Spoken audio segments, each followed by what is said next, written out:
You know the little filter that's underneath your microwave? Yep, that's the one. The one that goes here. The one that always gets ignored. Yep, this guy. This is the one.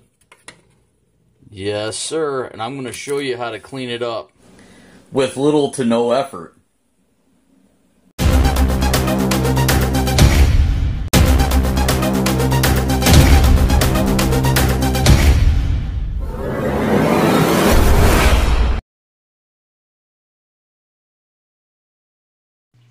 Here, I'm just going to spray it on here. Pretty thick. Just enough to cover it all.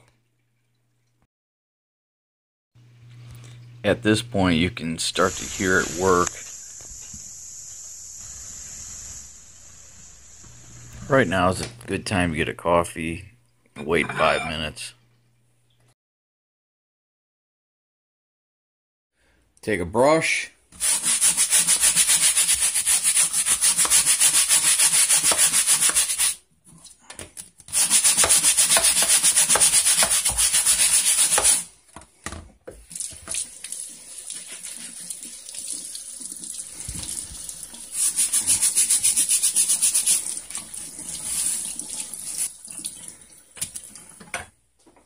That's why I love this product.